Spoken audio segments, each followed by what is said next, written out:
قرآن میں اِنَّا أَنزَلْنَاهُ فِي لَيْلَةِ الْقَدْرِ میلاد مصطفیٰ۔ یہ میں کنسپٹ سمجھانا چاہ رہا ہوں کہ یہ جو باتیں کرتے ہیں بہت زیادہ لوگ کہاں پر لکھا کیسے ہوا، ان بدبختوں کے لیے یہ قرآنی آیات کے دلائل ہی کافی ہے۔ اگر کھانا اتر سکتا ہے، ڈاکٹر صاحب کھانا اترے تو عید ہو، تو یار کیسا مزاج ہے کہ محبوب ہے تو عید نہ ہو، سبحان اللہ، تو عید نہ ہو۔ جشن عید میلاد النبی،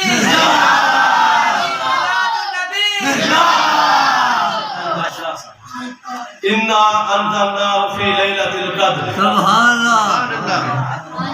ہم نے کیا کیا، بے شک ہم نے قدر والی رات اتار دی۔ سبحان اللہ، تم کیا جانو کہ لیلۃ القدر قدر کیا ہے؟ اب ذرا غور کریں الفاظ پر، آیت کریمہ کی گہرائی میں جائیں۔ ارے ہم لوگ کیا کرتے ہیں، سب بولے بتائیں مجھے، ذرا فیڈ بیک دے، بات ذرا بہت جلد سمجھ آ جائے گی، وقت بہت زیادہ شارٹ ہے، تھوڑا وقت میرے پاس سمجھانے کے لیے۔ لیلۃ القدر کی رات میں ہم کیا کرتے ہیں، کیا کرتے ہیں، ساری رات عبادت میں گزار دیتے ہیں۔ کس لیے کہ اس رات کو کیا ہوا، سبحان اللہ،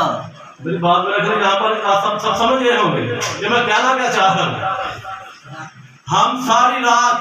عبادات میں گزار دیتے ہیں، رب کو منانے میں گزار دیتے ہیں۔ ارے جب لیلۃ القدر کی رات ہوتی ہے رمضان المبارک میں، جب ہم 27ویں کی رات ہو، وہ شب قدر کی رات، جب تیسرا عشرہ شروع ہو جاتا ہے، ہم رب کو وہ رات ڈھونڈنے میں لگا دیتے ہیں، وہ پورا عشرہ اس رات کو ڈھونڈنے میں لگا دیتے ہیں کہ نہ جانے وہ لیلۃ القدر کی رات کون سی ہوگی۔ اسی بات پر ہم ساری رات عبادات میں گزار دیتے ہیں، رب کو منانے میں گزار دیتے ہیں، اپنی بخشش و مغفرت کروانے میں گزار دیتے ہیں۔ ساری رات ہم اللہ رب العزت کی ذات کی تسبیح و تحلیل کرتے ہیں، اس کی حمد و ثنا بیان کرتے ہیں اور کہتے ہیں کہ مولا مصلی پر کھڑے ہو کر رات کو ساری رات کھڑے ہو کر ہم رب کے حضور یہ دعا کرتے ہیں کہ مولا ہمیں بخش دے، مولا ہمیں بخش دے۔ ہم ساری رات گزار دیتے ہیں اسی بات پر کہ مولا نہ جانے قدر کی رات کون ہے، نہ جانے لیلۃ القدر کون سی ہے۔ ہم اسی بنا پر لیلۃ القدر گزار رہے ہیں کہ نہ جانے یہی رات ہو۔ اس رات تو بندوں کی مغفرت کرتا ہے، بندوں کی بخشش کرتا ہے، اس لیے کرتا ہے کہ لیلۃ القدر قرآن پاک نازل ہوا، میں نے قرآن کو نازل کر دیا۔ ارے بندو تم قرآن کو اترنے پر جب قرآن نازل ہو تو تم ساری رات گزار دیتے ہو عبادات میں، ارے اپنی بخشش مغفرت کروانے میں۔ ارے قرآن جب اترے، قرآن نازل ہو تو ساری رات گزار دیتے ہو۔ ارے جب صاحب قرآن نازل ہو تو تم ساری رات